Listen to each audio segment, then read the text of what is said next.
As the gate attendant smiled and scanned their boarding passes, Emma and Noah stepped onto the wide carpeted jet bridge that led into the first-class cabin.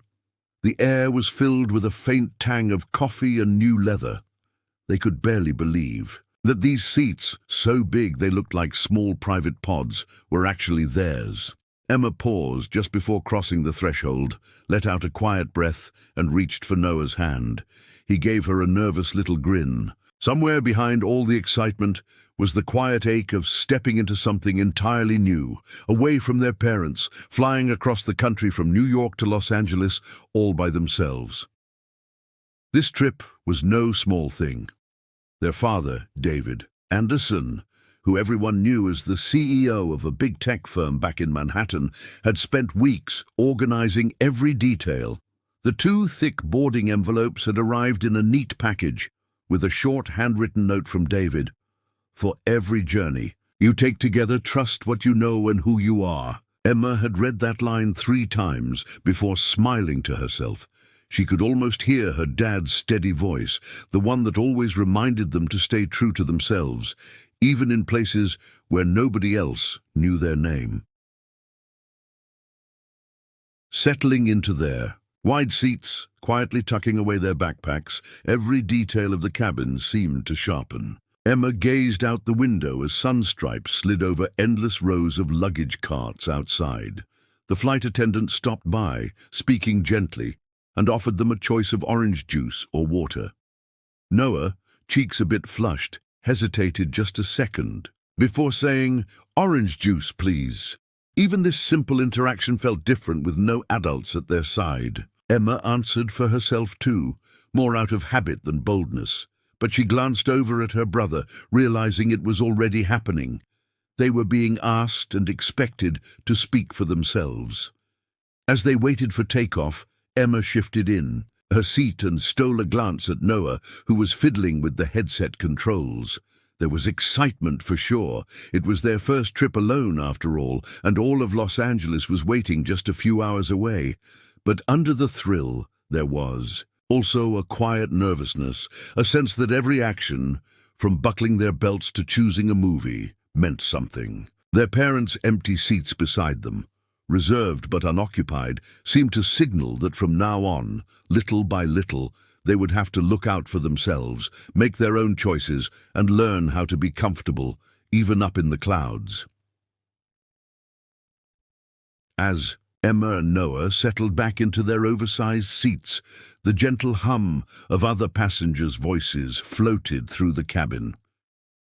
There was something soothing in the way people spoke quietly, as if every conversation was meant for just 2 or 3 people at a time. Tucked into their little first-class nook, Emma tried not to stare, but it was impossible not to notice the men in tailored suits, 2 women laughing softly as they read through business reports on glossy tablets, and a pair of college students giggling over photos on a phone. Crew members moved with practiced calm, delivering glasses of ice water with a kind smile, or checking that every seatbelt lay flat across each lap. The atmosphere was a strange mix, gentle, almost fragile, as if no one wanted to disturb this perfect snapshot of calm before takeoff. Noah nudged Emma and gave her a look. She smirked, and they both shared that little spark of knowing only siblings can manage. They were outsiders, but in the best kind of way. It was new and exciting, and a little unreal. The buzz in the cabin made Emma want to lean forward, to take in every bit of it. Still, that peaceful feeling had a current running underneath. It was quiet, but there. Noah, eyes on the window but mind somewhere else, finally turned to Emma and asked, keeping his voice low, "Hey, do you think we're really ready for this?" He looked younger all of a sudden, less the self-assured brother who just helped her with her suitcase, and more the kid who used to peek around corners during thunderstorms. Emma heard the wobble in his question and, without missing a beat, gave him her steady look, the one she'd practiced after all those years of being the older sibling. "Of course we are," she said, her confidence an anchor for them both. "Dad would not have let us do this if he didn't think we could handle it. We have each other." The words were simple, but packed with meaning. She meant everyone. Noah visibly relaxed, and inside, Emma felt the warmth of their bond grow, even stronger. Yet as she looked around, she could not shake the sense that maybe this polished world of quiet conversations and gentle light was only a surface. For all its comfort, she wondered what might be waiting for them, not just outside the plane, but inside too, buried under all the careful smiles and polite talk. The flight was just beginning, and for the first time, Emma realized that their new independence might come with challenges they hadn't imagined. Everything seemed to be settling into a rhythm until the moment the doors at the front of the cabin swung open again. A woman stepped in with a stride that almost demanded attention. Even in a space filled with people used to being noticed, she stood out. Her name, whispered by a couple seated across the aisle, was Margaret Collins, a regular on cross-country flights, known in a world of boardrooms and upscale events around New York and Los Angeles. She carried herself with the kind of confidence that turned heads, pausing by the entrance while a flight attendant greeted her. Margaret's tailored blazer looked sharper than anything Emma had ever seen, and the look in her eyes was sharp, to match. She didn't ooze friendliness so much as authority. As she moved toward the center of the cabin, she scanned each row, calculating before locking eyes on Emma and Noah sitting near the window. There was a flicker, a pause, just long enough for everyone nearby to sense that something was up. Emma felt the change instantly. Just a second ago, 2 flight attendants were sharing a quiet joke, and the man behind them was reading headlines on his phone. Now, conversations tapered off as Margaret drew closer, her presence thickening the air. Noah stilled next to her, fingers tightening a little on the armrest. Margaret glanced from their faces to the names on their seat backs, clear, bold. Emma Anderson, Noah Anderson. She studied them openly, as if weighing whether they truly belonged. A few heads around them turned to see what would happen. The warmth of first class fizzled fast. Suddenly, the sense of safety Emma had been clinging to felt like a loose thread. Margaret said nothing. She didn't need to. Her raised eyebrow and almost imperceptible shake of the head spoke for her. "Who are you, and what are you doing here?" Emma's cheeks flushed as she glanced at Noah, searching for a clue, a smile, anything that would make it all okay. He tried to give her the look of confidence she had given him before, but his jaw was tight, his eyes wary. It was only a moment, but in that hush, a wave of silent judgment swept the cabin. The polite bubble protecting them had popped. Now, first class didn't just mean plush seats or fancy drinks. It meant proving your belonging in a room where every glance could be an unspoken challenge. Emma realized the real journey had started, one that had far less to do with the flight and more to do with being seen and accepted. Before Emma or Noah could gather their thoughts from the sudden hush, Margaret Collins stopped directly by their seats.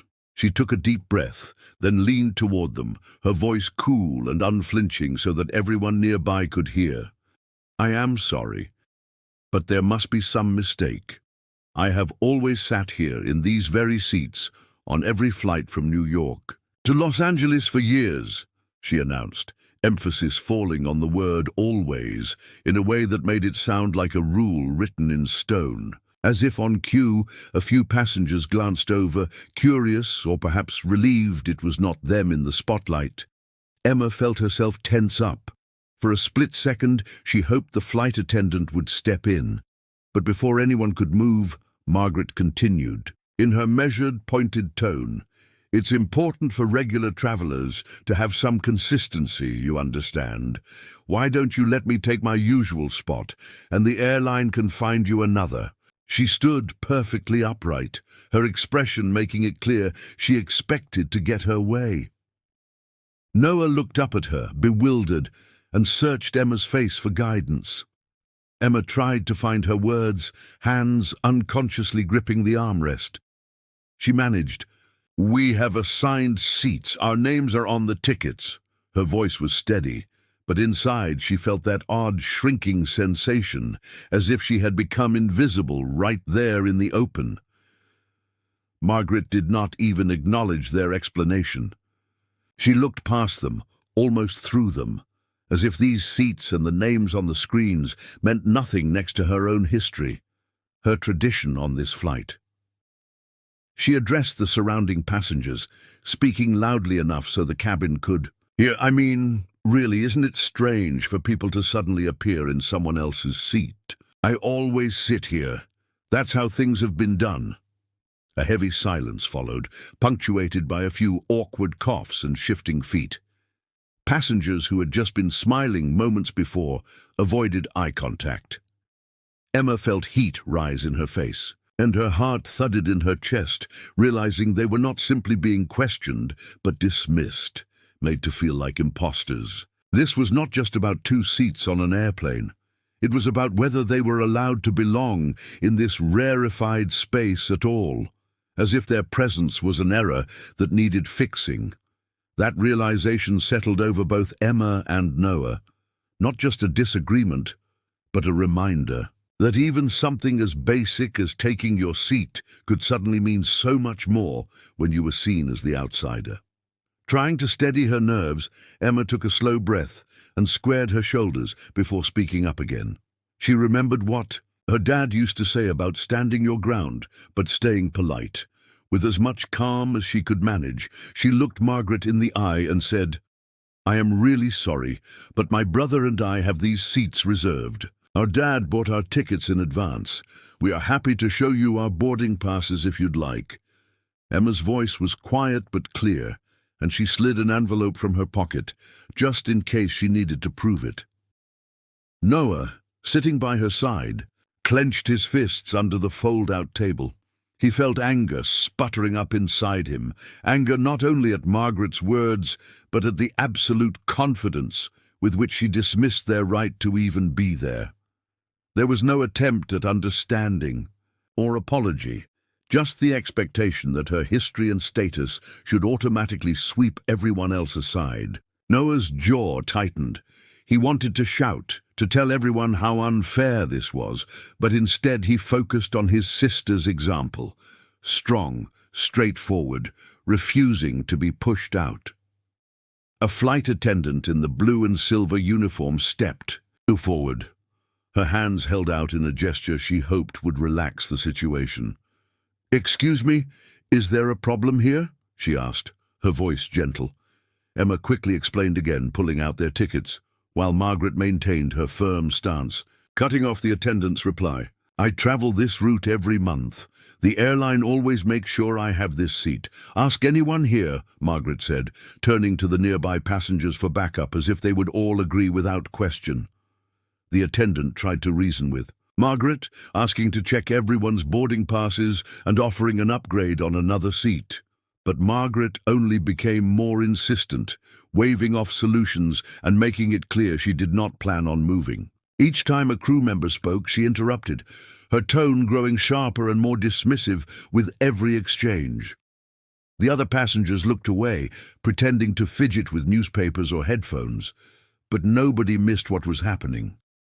Emma noticed the sideways glances, the pursed lips of people who, deep down, recognized the unspoken rules at play and the privilege Margaret felt entitled to.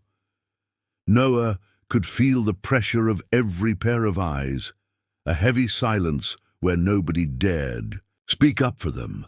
Even as the staff tried to mediate, this was not just about seats. Every reaction told the story of who was used to belonging and who had always had to prove it. Just when Emma thought maybe the confrontation would finally settle, Margaret's voice grew sharper. She leaned a little closer, her words loud, enough that the cabin could not help but hear. She said, "Kids like you don't understand how things work up here. People pay a lot for the comfort and respect in first class. It's not really for beginners." Her tone took on a sting that felt personal, not just dismissive. Then quietly but unmistakably she added, I've never seen teenagers like you in these seats. Maybe you should stick to where you're more used to, or where you fit in." The words dropped like stones, carrying an ugly suggestion that it was not just their age, but also the color of their skin that didn't belong on that side of the plane.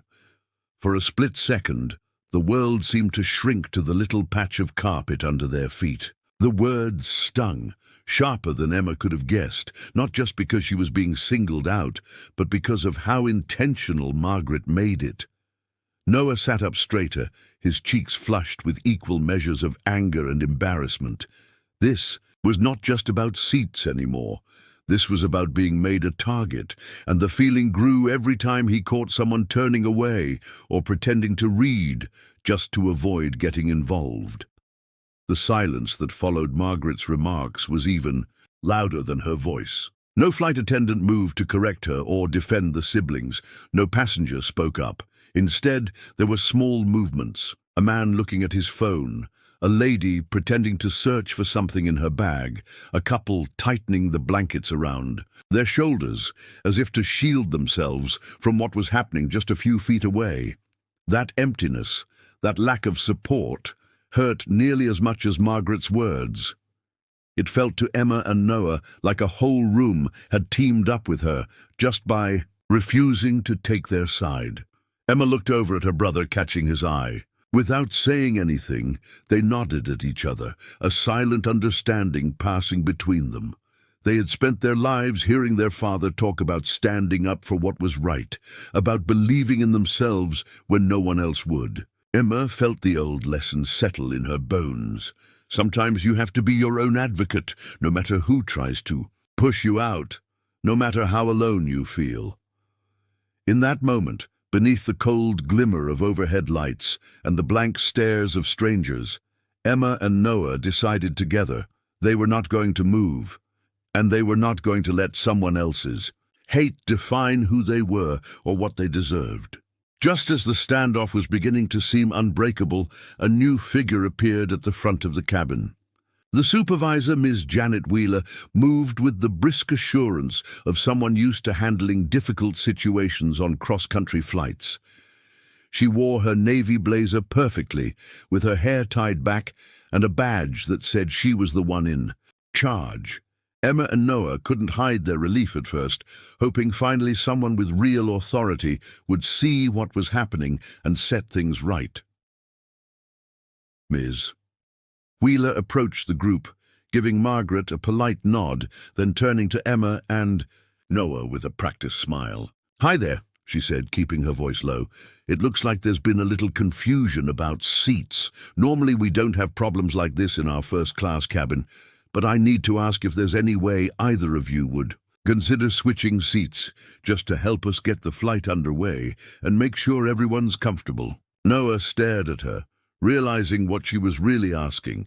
She didn't question the facts on their tickets. She didn't ask for anyone to produce receipts or boarding passes. Instead, behind her confusion was a clear pressure to just give in, to trade what was theirs for an easy fix and a peaceful takeoff. It was not about the rules or fairness. It was about making sure Margaret's complaints didn't cause a scene or delay the schedule. Emma could feel the hope slip away, replaced by disbelief. Noah found his confidence in the moment. His voice was steady, not loud, but with the kind of edge that wouldn't be ignored. "We are not giving up these seats," he replied. "They belong to us. Our family paid for them. We are not moving because someone else thinks they're more entitled to them." He made a big effort to keep his tone respectful, but his words were clear. He met Ms. Wheeler's gaze, refusing to look away. All around, passengers watched in silence, some maybe hoping the siblings would just give up so everyone could get back to their newspapers and cocktails. Emma could sense a few people silently, rooting for harmony, even at her and Noah's expense. That stung almost as much as Margaret's words. It was clear that the flight staff wanted comfort, just not for them. Even the people hired to make things right seemed ready to bend the rules if it kept the regulars happy. The message was obvious. Sometimes standing up for yourself meant standing alone. even when those in charge were looking for any excuse not to rock the boat. The air inside the cabin grew thicker with each passing minute. It seemed like the whole world had gone quiet, waiting to see who would finally give in. Just when Emma was starting to wonder if she and Noah were truly as alone as they felt, a clear voice broke through the tension from a few rows behind. "That's enough now," called out an older gentleman in a tan blazer. He stood, steadying himself against his seat. "These young people have as much right to be here as anyone else. They showed their tickets. Let them be." A ripple spread through the cabin. For the first time, someone outside the Anderson siblings had pushed back at the sense of entitlement swirling around Margaret. The man, who looked like he'd flown this route more times than he cared to count, kept his eyes on Margaret and the flight staff. "Respect is supposed to go both ways," he said, softer now, but firm. "Let's not pretend civil rights or courtesy depend on frequent flyer miles." In that moment, a thin layer of hope coated Emma's frustration. Maybe fairness was still possible, if only someone was brave enough to point it out. Even so, Ms. Wheeler remained set on clearing the way for what she thought would bring peace. She and the attendant, Mr. Stephen Brooks, his name badge neat against his shirt, looked at each other and then back at the siblings. "We understand the situation is uncomfortable," Mr. Brooks said, his words carefully chosen so he would not seem to take sides. "But we really need your cooperation so we can depart on time.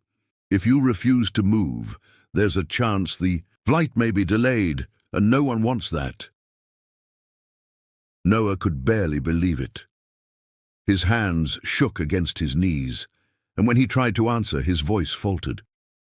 "This isn't right," he managed, eyes wet with injustice. "We did nothing wrong."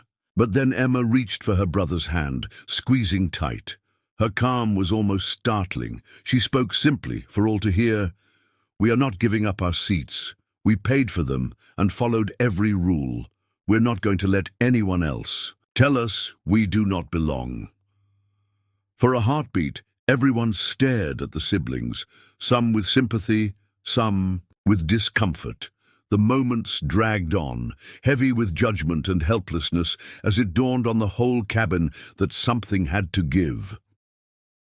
The silence after Emma's words was different this time. Less an absence of noise, more a thin, collective hope that maybe, just maybe, decency could win, if only for a moment.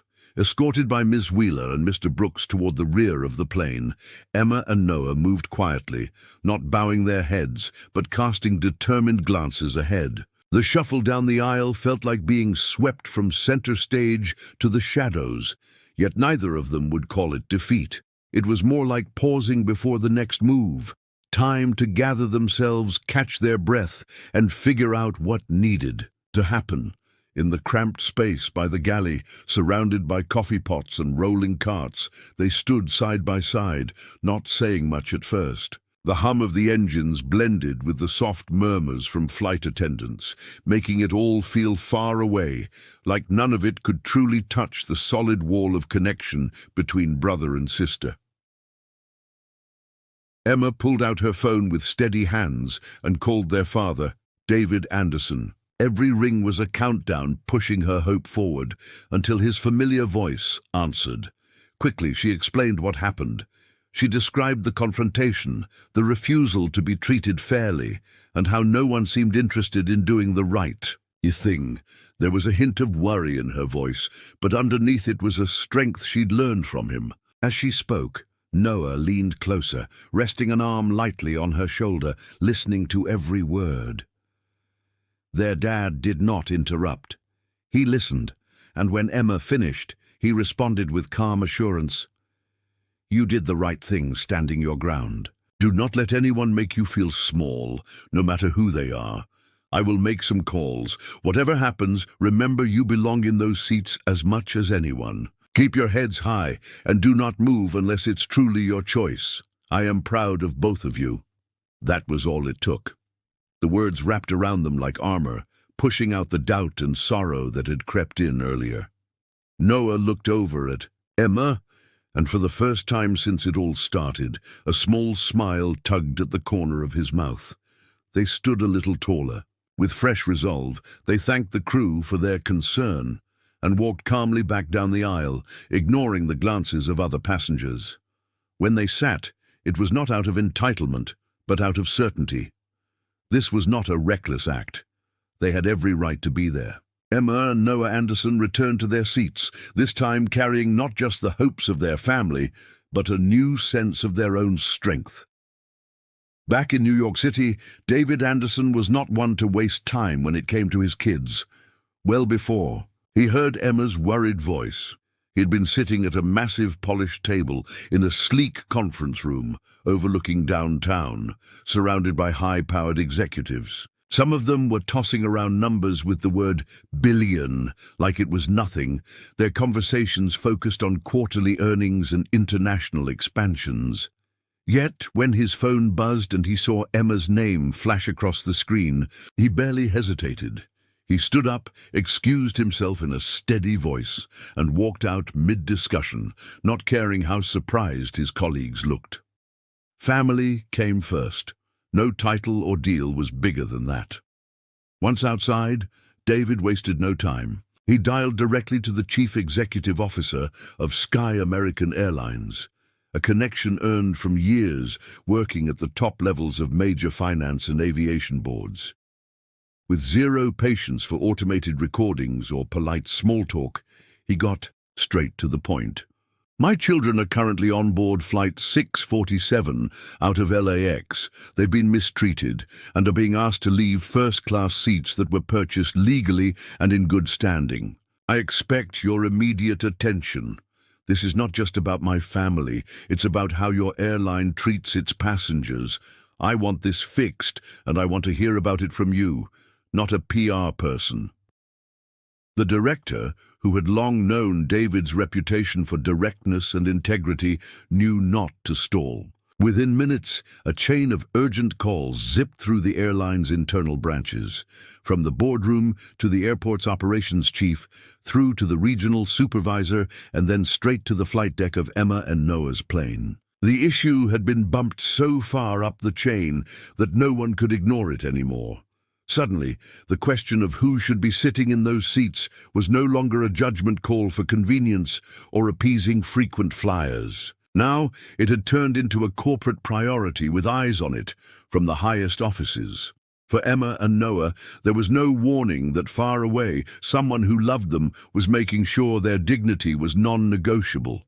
As the plane sat on the tarmac, its fate was shifting. What happened next would be about rights, not comfort.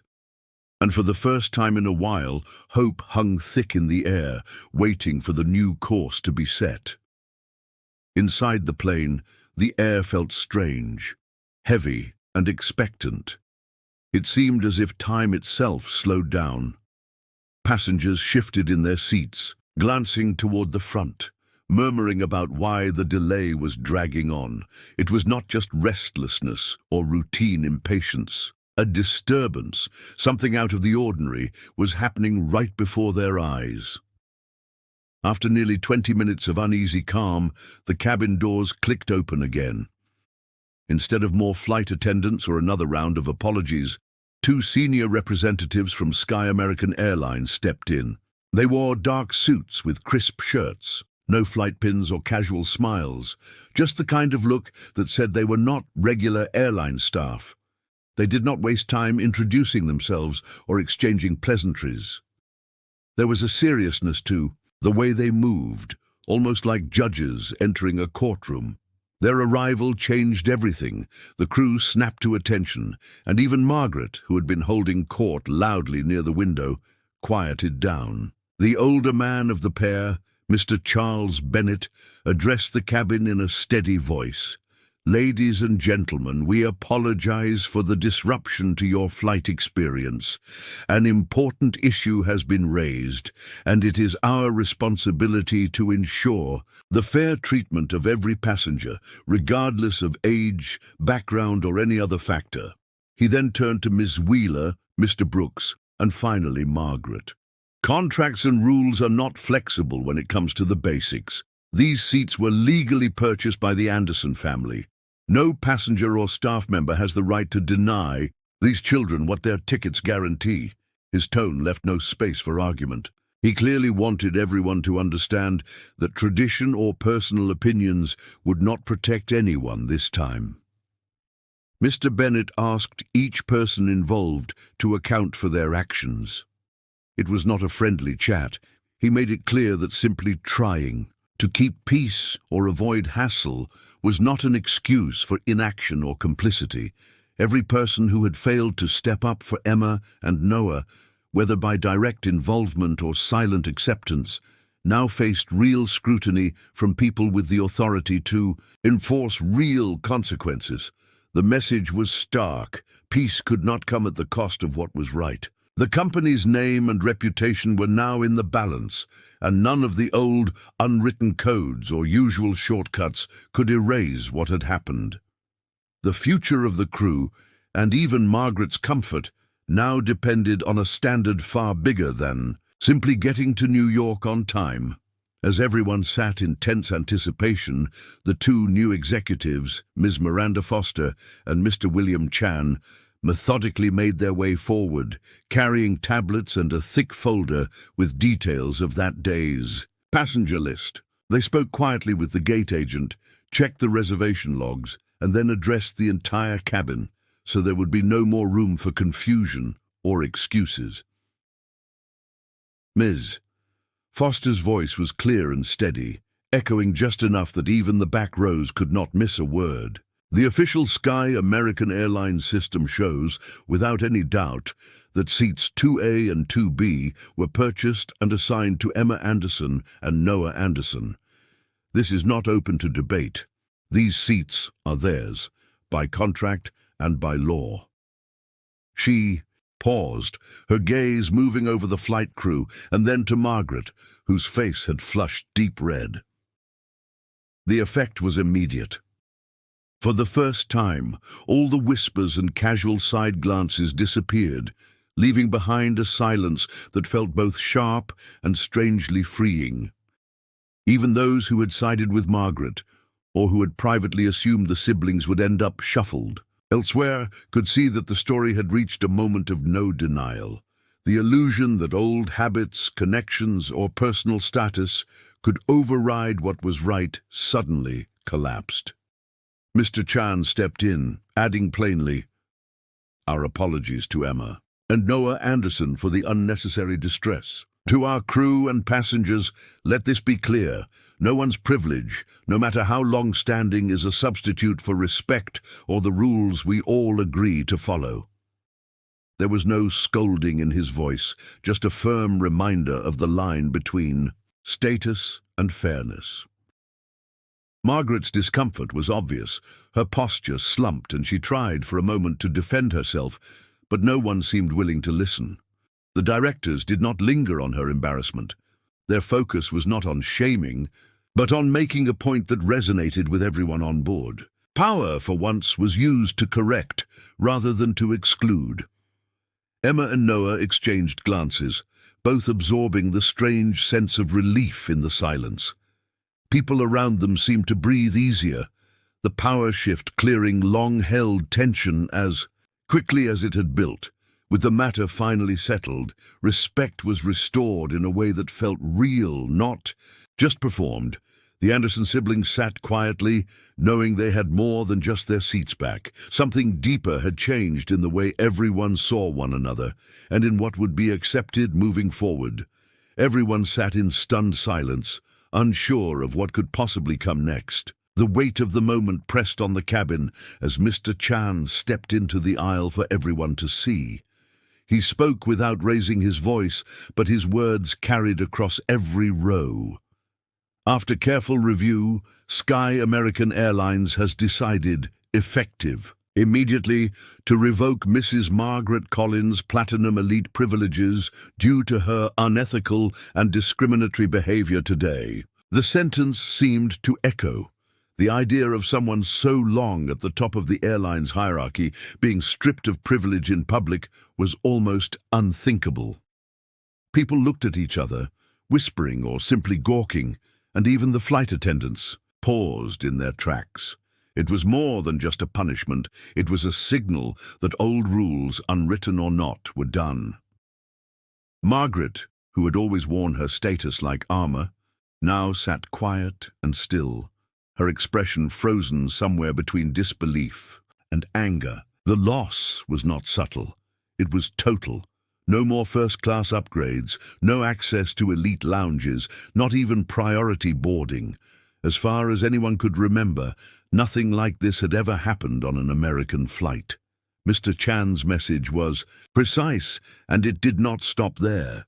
He nodded to Ms. Foster, who addressed the staff at the front with equal clarity. Ms. Linda Wheeler and Mr. Stephen Brooks, you are immediately suspended pending further review for your failure to protect passengers' rights and dignity today.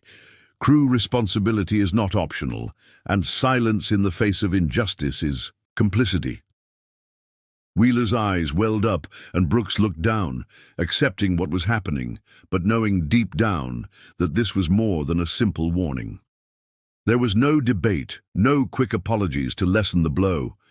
This was not about making a show or saving face for the company.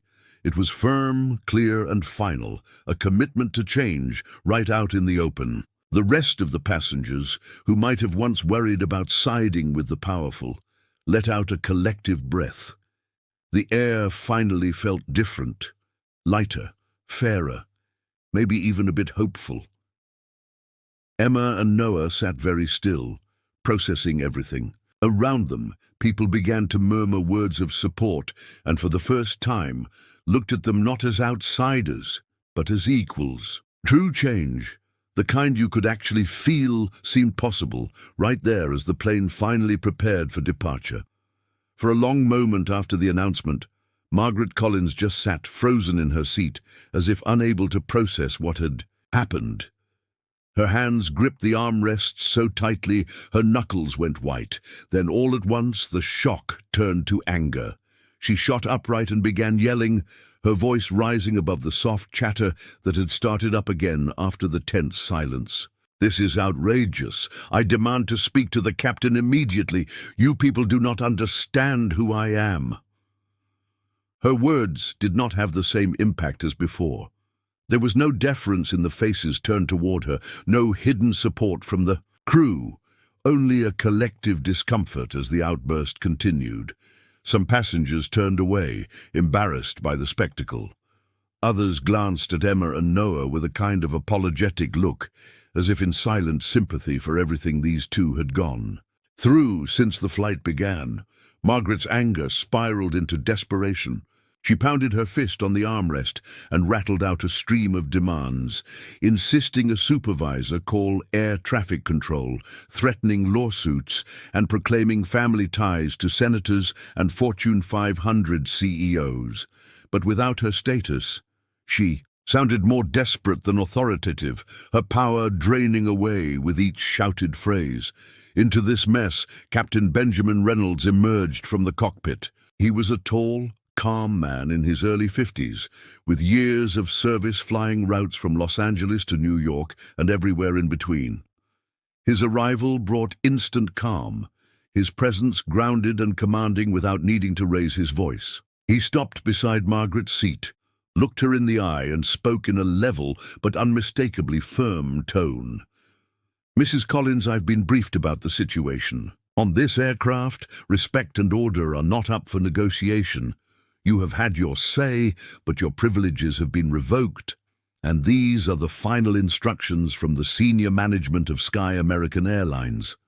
Now, please return to your seat, fasten your belt, and allow us to continue preparations for departure." For once, Margaret had no response. You could see the fight drain from her as Captain Reynolds stood his ground, not angry or rude, just resolute. The rest of the passengers let out a silent sigh of relief. With the captain's words, it was finally clear that on this flight, rules and respect mattered more than anyone's name or history. Captain Reynolds remained by Margaret Collins' side just a moment longer, his eyes steady but not unkind. In a voice everyone could hear, he said, "Mrs. Collins, I must be absolutely clear. If there is any further disruption from you, I will have no choice but to remove you from this flight. These are the rules not just of our airline, but of every flight in the United States. I expect your cooperation." He nodded once, his message unmistakable. Margaret tried to hold on to her old composure, but it was clear the warning had finally registered. She sat back down, jaw tight, the heat in her glare smothered by the seriousness of the ultimatum. Around her, the previously stunned passengers exchanged glances. The entire mood had shifted.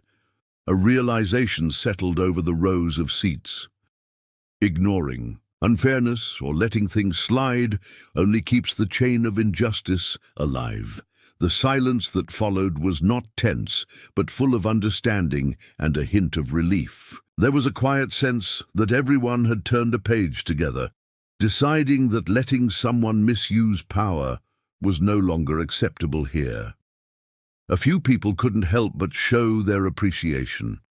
In the rows behind first class, a light smattering of applause broke out, nothing over the top, just a discreet recognition of what Captain Reynolds had done. He gave a brief nod and disappeared back toward the cockpit, not basking in attention but simply doing his job. For Emma and Noah Anderson, witnessing all of this unfolded was surreal but also grounding. They sat quietly, holding their feelings close. Emma glanced over at Noah and managed a small, careful smile. They did not need to join in the applause or tell anyone how they felt. Instead, they understood something much deeper had happened that day. The real win was never about seeing someone embarrassed or stripped of privilege in front of others.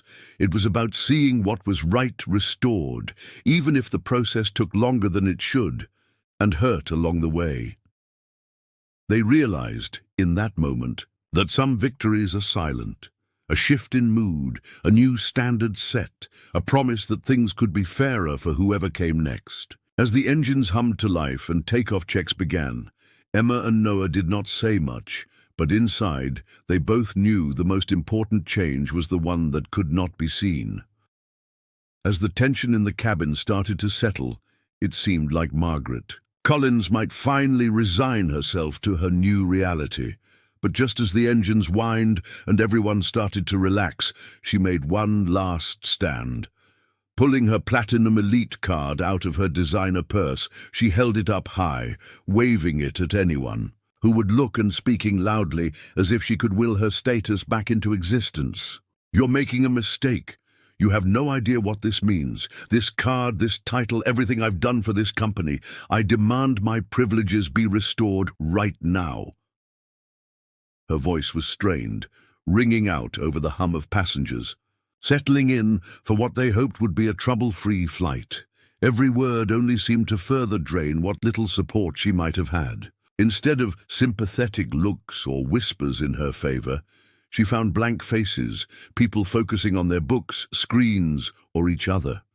It was as though everyone in that cabin had decided all at once that her power was simply no longer relevant. The silence around her was almost louder than her protest. Without waiting for further theatrics, Mr. William Chan, the regional director, moved with quiet authority to her row. He stood before her and, with a voice as direct as it was calm, said, "Mrs. Collins, you are hereby removed from this flight, and all Platinum Elite privileges with Sky American Airlines are permanently revoked. Our decision is final. Please, gather your belongings. Airport security will escort you as soon as we are ready." There were no gasps, no one shifting to come to her side. Even the flight attendants looked on with a sad kind of acceptance, knowing the right thing was finally being done. Facing this cold indifference from people who once treated her like royalty, Margaret's shoulders dropped. She tried to meet someone's gaze, anyone who would offer comfort or protest, but found only a row of averted eyes and tightened lips. All her old power felt hollow now. As she gathered her things in shaky hands, she seemed much smaller than before. For the first time, Margaret tasted real isolation, the kind reserved for those who use their position to step on others, and now watched their kingdom slip away in total silence. With no allies left, her departure was just another step forward for everyone else, a clear break from a past where titles mattered more than what was right. Not long after William Chan delivered his decision, 2 uniformed security officers boarded the plane, their movements calm and professional. They made their way down the aisle, drawing every eye without saying a word. Margaret Collins, clutching her purse and carry-on, tried to rally with more protests. "You'll be hearing from my lawyer. This entire airline is finished," she shouted, threatening lawsuits and vowing revenge, but her voice no longer had the weight it once did. The officers didn't flinch. They simply explained in an even tone that she needed to leave with them. She stalled a moment, trying again to find someone willing to support her, but met only the determined faces of the security staff and the cold quiet of people moving on. The entire process took only a few minutes, but as Margaret made her way down the aisle, her designer heels clicking on the floor, the feeling inside the cabin changed in a subtle, unmistakable way. The arguments, the tension, even the dread that had built up earlier seemed to vanish with each step she took toward the exit. The closing of the cabin door behind her sounded almost like a sigh of relief. In that moment, the airplane finally felt open to everyone again. No special boundaries, no unspoken lines someone could not cross, just a space shared by ordinary travelers with a common goal. Back in their seats, Emma and Noah Anderson sensed the change too. Where before it felt like everyone's eyes were darting, afraid of being caught up in the conflict, people now seemed ready to move on. Overhead bins clicked shut, seatbelts were fastened, and someone even let themselves laugh at a silly conversation. Happening further back, there was a feeling that something big had ended, and something lighter might be possible next. But Emma and Noah did not dwell on the spectacle. They exchanged a quiet look, understanding without saying a word that what had taken place went deeper than a single flight or a personal dispute. The whole episode had etched itself into the memory of everyone there, not with dramatic speeches, but with the quiet power of fairness regained. The plane was just a plane again, ready to taxi to the runway, but filled with passengers who now believed that the rules could actually mean something. It was just another trip now, but the lesson, silent and strong, would travel with each of them long after they landed. With the chaos behind them and the cabin restored to calm, a new kind of atmosphere settled gently over the flight.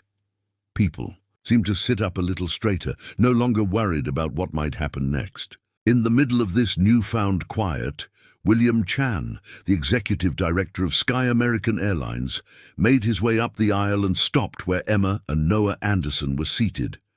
His expression was serious, not just out of duty, but with a sense of responsibility. Taking a deep breath, he spoke so that those nearby could hear. "Emma, Noah, on behalf of Sky American Airlines and everyone who works here, I want to extend my deepest apologies for what you experienced today. This should never have happened, and we are making immediate changes to ensure fairness and respect on every single flight. Our training programs are being reviewed, our reporting system is being improved, and you have my personal commitment that we will not ignore discrimination. Thank you for your patience, and I am sorry that you had to be the ones to force us to confront these issues." Passengers sitting nearby listened closely, some nodding and others quietly reflecting. The statement was clear and didn't try to make excuses. There was a genuine effort to turn a bad moment into a step forward for everyone. Noah nodded in acknowledgement, but it was Emma who answered, voice steady and calm. "Thank you, Mr. Chan. The apology is appreciated, but what really matters is change. No one should have to go through what we did, not here, not anywhere. I hope your actions show that it can get better from here." Her words lingered in the air, simple but powerful. For the first time, many adults on board looked at each other, a little uncomfortable, maybe realizing how easy it was to stay silent when things got tense. It was a gentle call to think, to notice, to not turn away. The next time something unfair happened, even among the crew, you could see new resolve, a promise, silent but real, to spot injustice early and do more than just watch from the sidelines. The flight was quiet for a while after that, but the quiet was not heavy anymore. There was a sense that something had shifted, that everyone present had been shown a different way forward. Some passengers turned thoughtful, others encouraged by what they'd witnessed, all carrying something new as the journey continued. After the announcement from Mr. Chan and a moment of collective reflection, the captain's voice gently broke. The silence. Cabin crew, prepare for departure. There was a brief flurry as seatbelts were buckled and trays snapped shut. The engines hummed a little louder, rolling the plane toward the runway. Soon, the familiar surge of takeoff pressed everyone gently into their seats. For Emma and Noah Anderson, it felt like more than just a plane leaving the ground. It was as if the journey ahead suddenly held new meaning. As the plane lifted into the early afternoon sky, Noah glanced across the aisle and caught a smile from a woman who had earlier avoided eye contact. Emma noticed an older gentleman who hadn't said a word through any of the drama, now offering an encouraging nod. A young flight attendant, eyes bright and voice quiet, paused as she passed their row. "Thank you both," she said softly. These small gestures scattered around the cabin were quiet but tangible. They didn't need speeches or applause. The acknowledgement was enough. For the Anderson siblings, it was clear their handling of everything, from beginning to end, had done more than earn polite respect. They could sense in the way people looked at each other and at them the small but important shifts. Their resilience in the face of public pressure had sparked something deeper. It was more than admiration. It felt like the start of something new, a ripple effect that reached beyond the walls of the plane. Meanwhile, back on the ground, Daniel Anderson sat in his office at the Justice League Foundation, his eyes locked on his phone as he waited for news. When the message finally arrived, confirming that Emma and Noah were safe, treated fairly, and that the matter had been resolved, he let out a long sigh. The emotion in his voice was unmistakable when he later called his wife. "That is all I've ever wanted for our kids," he said. "Not special treatment or privileges, just justice." The plane climbed higher, passing fluffy clouds and into clear blue. Though Emma and Noah did not see the world change from their small windows, they knew it had, if only a bit. Two teenagers flew on toward their destination, but with them, new hope and bigger possibilities now traveled through that open American sky. A few days rolled by, and what started as a tense flight had become headline news across the United States. Local stations ran interviews with passengers who had seen everything firsthand, and posts on social media were filled with support for Emma and Noah Anderson. Even national newspapers picked up the story, calling it a wake-up call for big companies. Everywhere, people debated the events in coffee shops, at schools and in offices, each person bringing their own perspective, but most agreeing it was time for real, lasting change. Sky American Airlines wasted no time responding to the national attention. The company's president held a press conference, live-streamed online and covered by major networks, where he laid out their plans to fix what had gone wrong. He promised a new set of company-wide policies and thorough anti-discrimination training for every employee, from ground staff to pilots. More importantly, the company issued a formal statement calling the incident a turning point, finally recognizing that old habits had to give way to real respect for everyone. Their message was clear and direct. This would never be allowed to happen again. Back in their quiet house outside Boston, Emma and Noah sat at the kitchen table, mugs of tea in hand. The flurry of calls, interviews, and news stories had finally settled, leaving them some space to breathe and think. They talked about how strange it felt to have been at the center of something so big, and how each decision they made on that flight seemed small in the moment, but turned out to matter a lot afterward. As they shared memories of that tense afternoon, they realized they had helped shift an entire corporation's way of working. They had also nudged people everywhere to look closer at their own behavior, maybe to speak up the next time injustice showed up, even if it felt easier to say nothing.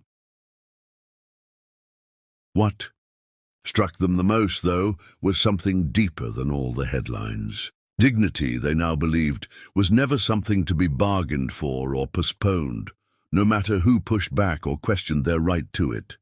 The strength they found in doing what was right, especially when almost every part of the system seemed to push back, left a mark on them that would last longer than any news report. For Emma and Noah, the real victory wasn't just in changing rules, but in discovering that true courage meant holding on to fairness, no matter the odds.